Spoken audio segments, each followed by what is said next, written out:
yonta'in gaddiin argatu namni gooftaa qabu dhabuusin yaada'u gammachuu yonta'in gaddiin argatu kan nu gammachiisu waan lafarraa miti laallee kana deemnu dhaala qabna nuti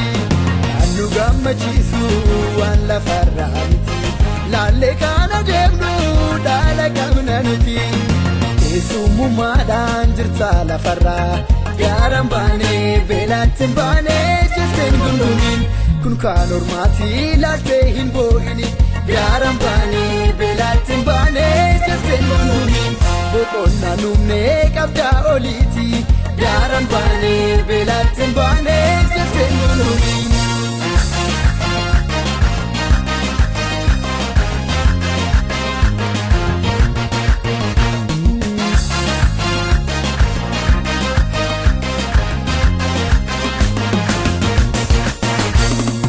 Machuko kana ejeti sabetu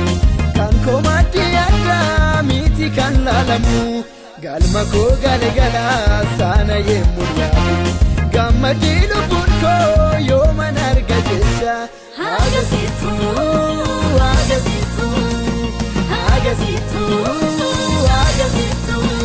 gamadu fede jeti lubun ko gamadu fede jeti lubun ko gamadu fede jeti lubun ko gamadu fede jeti lubun ko dafitiin afkosu ani anantisu yaadan oli malee biyya koo ilaalu dafitiin afkosu ani anantisu yaadan oli malee biyya koo ilaalu namni gooftaa qabu dhabuusin yaada'u gammachuu yonta'in gaddiin argatu namni gooftaa qabu dhabuusin yaada'u gammachuu yonta'in gaddiin argatu kan nu gammachiisu waan lafarraa miti laallee kana deemnu dhaala qabna nuti kan nu gammachiisu waan lafarraa miti laallee kana deemnu dhaala qabna nuti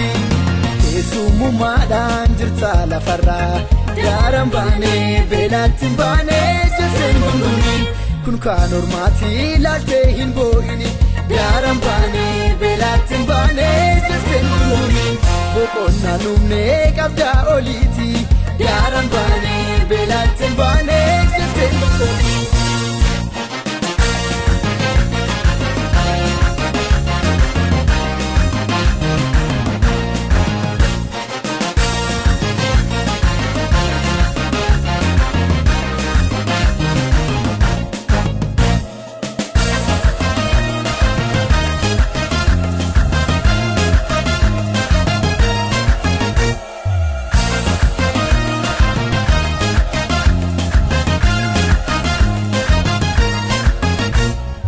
Magaadin ta'ee jette maaliif goosa kun kan keetti miti kaasi jaakeessa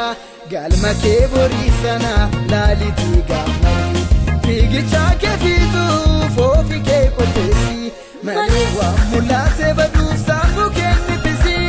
malee waan ijaan mul'atu laaltee goonja'ini malee har'a kan ilaallu hunduu darbuuf jiru malee amma yoomuu baanne gaaluudhaaf kan jiru malee waan mul'atee baduuf sammuu kee nibbisi